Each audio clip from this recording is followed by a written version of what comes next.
en la niebla. Y es que yo creo que desde la perspectiva de la ignorancia, del desconocimiento de la palabra de Dios, nosotros vamos caminando y dando tropiezos uno tras otros y nos excusamos porque desconocemos la palabra. El profeta Oseas, en su capítulo 4 y verso 6, dijo: mi pueblo está siendo destruido porque le faltó conocimiento. Y era un hombre que estaba estudiando la palabra de Dios y veía cómo el pueblo de Israel marchaba camino hacia las tinieblas, hacia la oscuridad, hacia una densa perdición. Y él decía: pero si yo estoy viendo que ha sido un pueblo escogido por Dios, a quien Dios le ha hablado por tantos y tantos profetas, a quien Dios sacó de Egipto, a quien Dios ama, a quien Dios lo considera la niña de sus ojos, a quien Dios protege, a quien Dios levanta, a quien Dios le ha dicho en el desierto una y otra vez: yo te sostendré, yo te sustentaré con la diestra de mi justicia. ¿Por qué de repente ese pueblo ha dejado de conocer a Dios?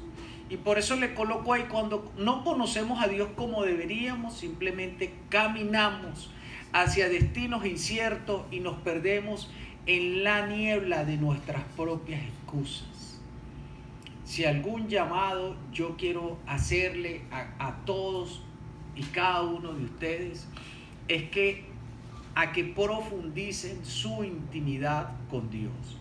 Todo el marco social de degeneración, de alteración, todo el montón de movimientos que se están dando en el mundo, vienen orientados a socavar los principios y los valores que sustentan la sociedad, pero no solamente desde la perspectiva humana, sino desde la perspectiva de lo que la palabra del Señor ha establecido.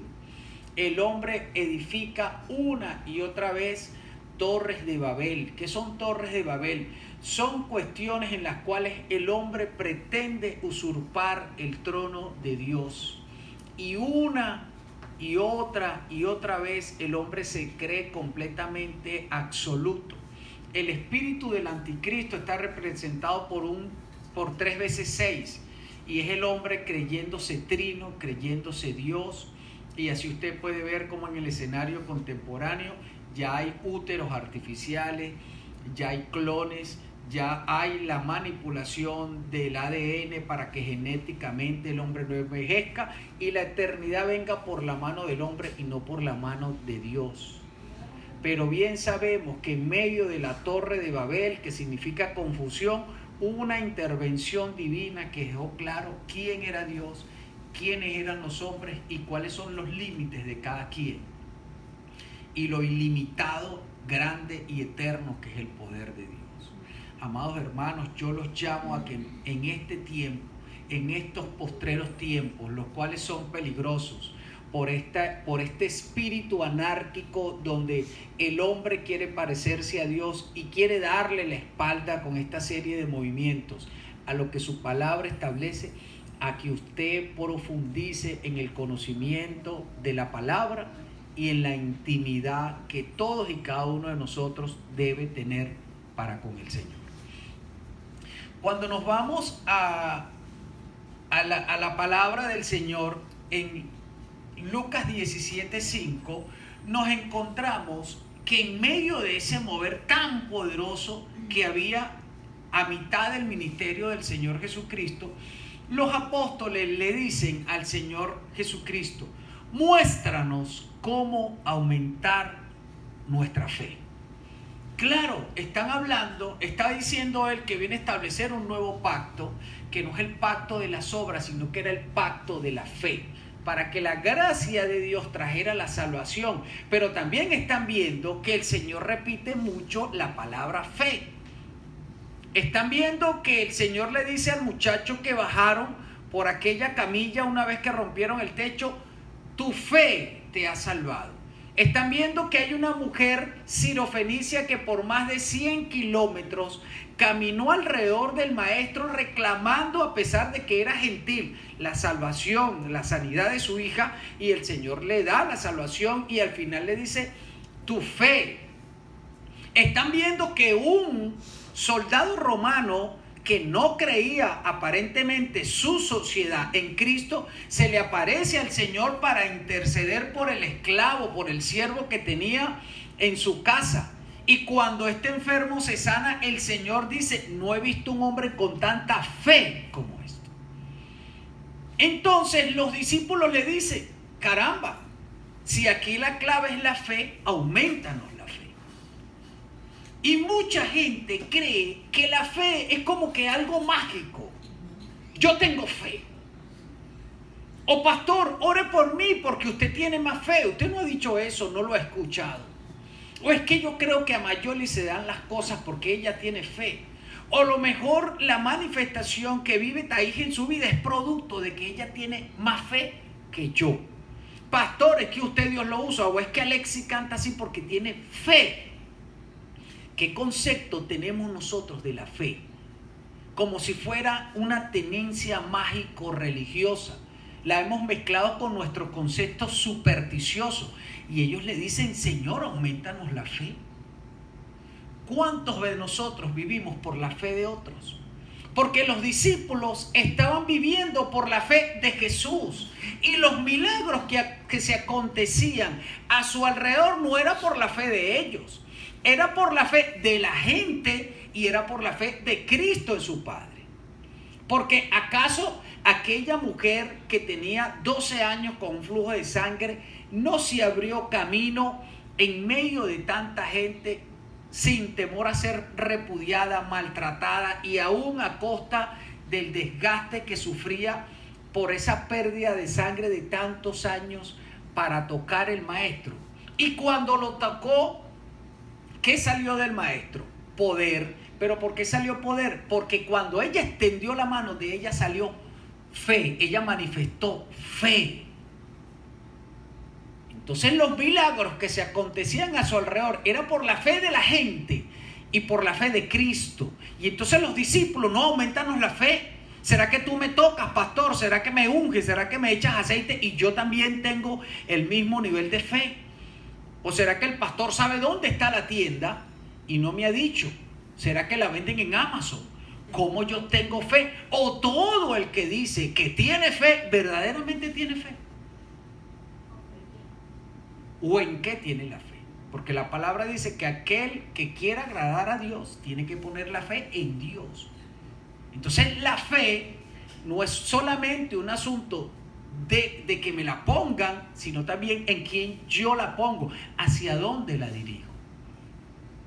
Ahora, fíjense ustedes ¿cuál es la respuesta del Señor Jesucristo? Desconcertante. Imagínense, nosotros todos estamos 1 año y medio siguiendo a Jesucristo y viendo aquellos poderosos milagros y viendo esos portentos y viendo esas señales, y nos juntamos todos y le decimos: Señor Jesucristo, aumentanos la fe. Y Él nos dice: si tuvieran fe, aunque fuera tan pequeña como un grano de mostaza, pudieran decirle a este monte: desarráigate de aquí y échate en el mar, y el monte lo haría. ¿Qué nos está diciendo el maestro? O sea, ustedes no tienen fe, ¿o no? O sea, a gente que estaba con Él, viendo, siguiéndolo, le está diciendo: ustedes no tienen fe, porque si la tuvieran, harían los mismos portentos que yo hago. Porque la fe no está relacionada simplemente con estar, no porque yo voy a la iglesia, no porque yo digo que yo creo en Dios, entonces yo creo estar en Dios. La fe tiene que ver con el ser. La fe tiene que ver con nuestro propio ser. Ahora, ojo, la palabra dice que el Señor colocó en nosotros una medida de fe, que cada uno de nosotros tiene una medida. Ojo, no dice una porción, dice una medida. Y cuando está hablando de medida, la palabra lo que nos está diciendo es que como el Señor Chino, como el Señor Jason, conoce cada uno de los días de nuestra vida, porque están delante de Él los pasos, las decisiones y lo que hemos de vivir. Él colocó en cada uno de nosotros la medida de fe que nosotros necesitamos para dirigirla hacia Él. No es cuánta fe tengo yo, es en quién tengo puesta yo mi fe. Cuando usted se arrodilla a orar, no crea de que Dios le va a responder por la cantidad de fe que usted tiene. Él le va a responder por la grandeza de Él en quien usted está poniendo su oración, en quien usted está poniendo su confianza. Usted y yo necesitamos entender que no importa el tamaño del milagro. No hay un milagro que sea más grande que las capacidades que el Dios en quien usted ha puesto su fe tiene. Que no importa si usted es pequeño.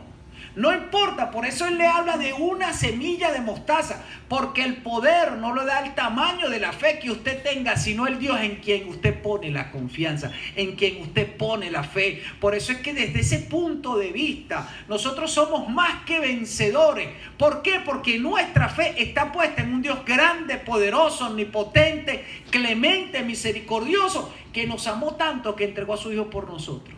Amén. O sea, usted no está perdiendo el tiempo. Nosotros no estamos perdiendo el tiempo. Nuestra fe, nuestra pequeña semilla, lo poquito que yo tengo, cuando lo pongo en el Dios correcto, entonces yo rompo los esquemas, yo rompo los patrones, yo salvo a mis hijos, yo traigo milagros sobre mi casa, yo vendo las dificultades, yo sigo adelante porque yo tengo la medida de fe correcta. Dios no me puso menos de lo que yo necesito. Dios le puso a usted y me puso a mí la fe que necesitamos para vencer en cada uno de las dificultades, de las tribulaciones, de los problemas. Así usted llore, así usted se sienta como Lot, rodeado de un mundo degenerado, pero Lot seguía llorando y seguía clamando y seguía pidiendo y le alcanzó la medida de fe para ser sacado por la mano poderosa de Dios de las tribulaciones, aun cuando los demás fueron destruidos. Tú eres más que vencedor porque tienes la medida de fe correcta. Ahora, eso es para todos, para toda la humanidad, toda. La Biblia es una Biblia con una palabra universal del Dios que creó los cielos y la tierra para sus creados, para su creación. Todos. El tema es que usted lo sepa y usted sea alguien que entiende que tiene la medida de fe que necesita. Que a veces nos duele. Yo le pregunto al Señor, ¿por qué me es tan difícil? ¿Por qué me cuesta tanto? Pero yo sé, pero hay días que ya yo no puedo. Pero de repente es como que dentro de mí surge una nueva fuerza y sigo para adelante. Porque entiendo que la medida de fe que Él me dio me permite creer, aun cuando yo crea que yo no puedo, porque no es con mi fuerza, es como una pequeña medida puesta en un Dios grande y poderoso. Sí, amén. Así que usted haga como Noé. No veía la lluvia, nunca la había visto, pero creía en la promesa de que si llovía y él construía el arca, en esa arca él se iba a salvar.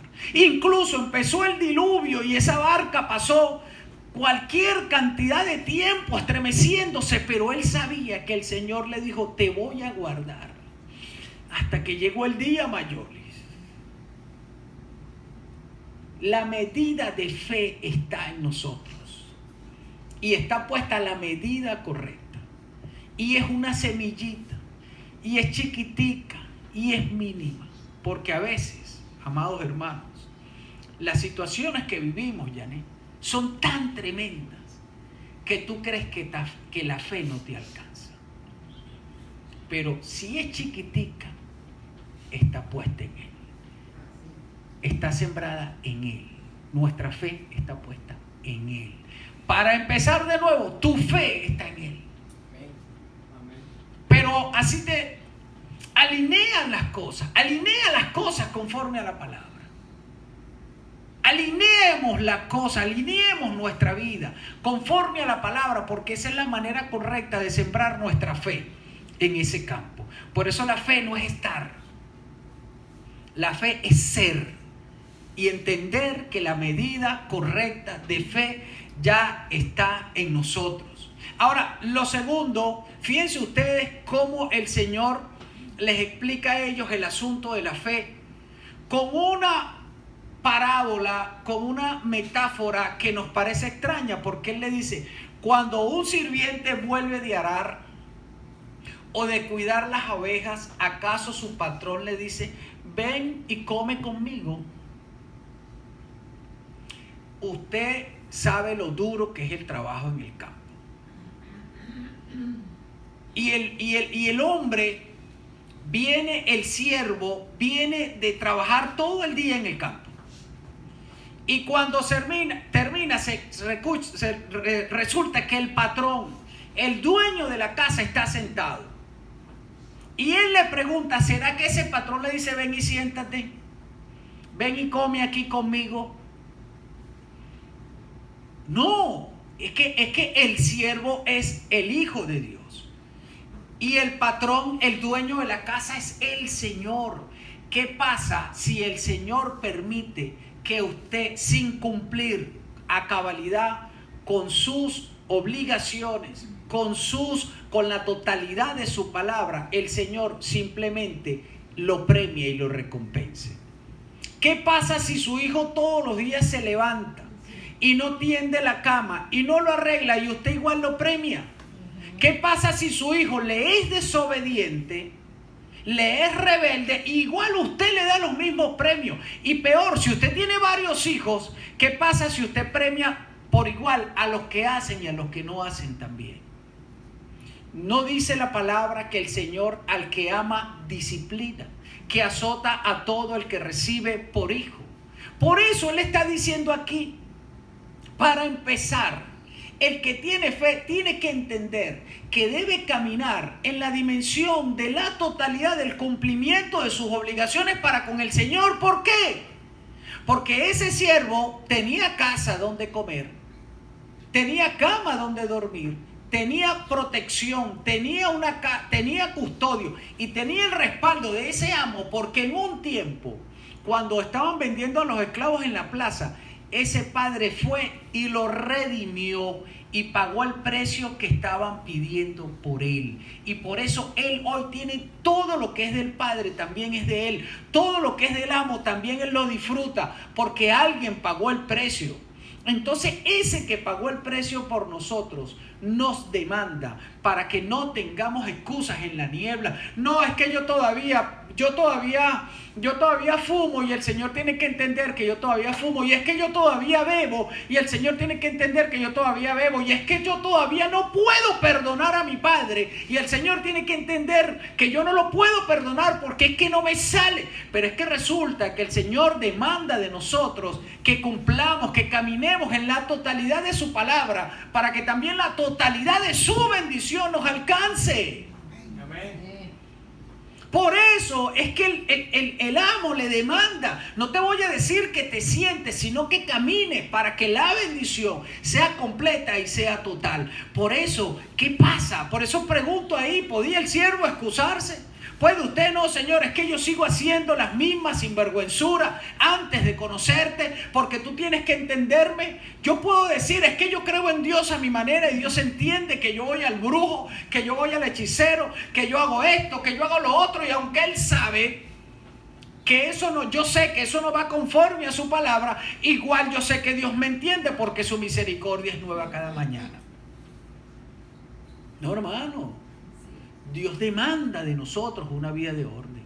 Hay gente que camina, que tiene años en el Evangelio, con las mismas mañas, las mismas malas costumbres, desde antes.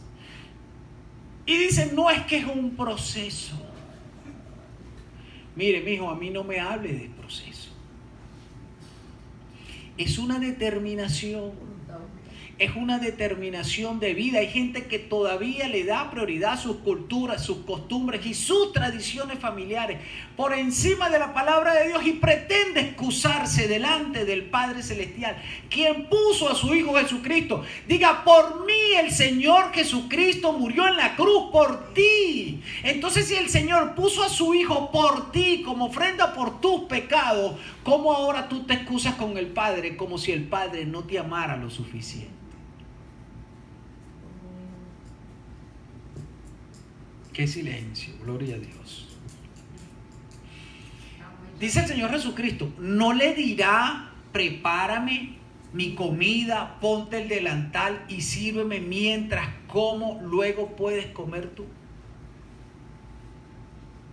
Dios, su palabra está aquí y está establecida. Está ahí. El mundo es sustentado por su palabra, porque Él puso a su Hijo por nosotros. Él siempre va a demandar de nosotros, victoria, el cumplimiento, porque Él quiere bendecirnos, pero Dios estableció un tema legal, Alexis. Toda bendición está precedida por una condición. Clama a mí y yo te responderé. La respuesta de Dios está atada a tu clamor. Está atada, y así es toda la bendición, está atada a una precondición. Caminemos en esas condiciones, porque es que lo que el Señor quiere a través de la exigencia de su palabra es que nosotros rompamos con todos los patrones de mediocridad que hasta ahora hemos tenido para poder recibir la bendición plena, el crecimiento, la sabiduría de Dios. Yo quiero que Dios me haga sabio. ¿Cuántas veces lees la Biblia? Yo quiero ser una herramienta de multiplicación del Señor. ¿Cuántas veces oras? ¿Cuántas veces le buscas?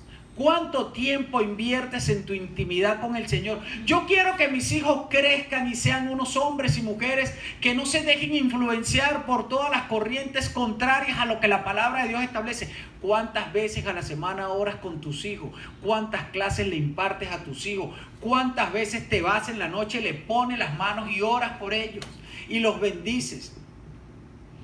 Yo quiero que mi esposa me ame. ¿Cuánto yo la amo a ella? Yo quiero que mi esposo me ame. ¿Cuánto yo amo a mi esposo? Yo quiero ser una herramienta de bendición para la vida de otros. ¿Cuánta bondad sale de mi corazón? ¿Cuánto manifiesto yo mi fe?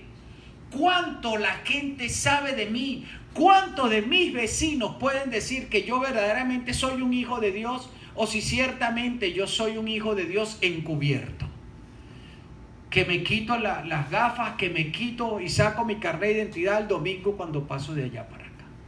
De resto no, que nadie sepa. Como la película esa donde el hombre que era cristiano, él metía la Biblia en una bolsa negra. ¿Qué pasó? Pero cuando llegaba a la iglesia, aleluya, Padre eterno. Oh, Santa Ramashetere las Taracais. ¿Cuánto? ¿Cuánto? Fíjense que el Señor Jesucristo le dice y le agradece al amo, al sirviente, por hacer lo que se le dijo que hiciera.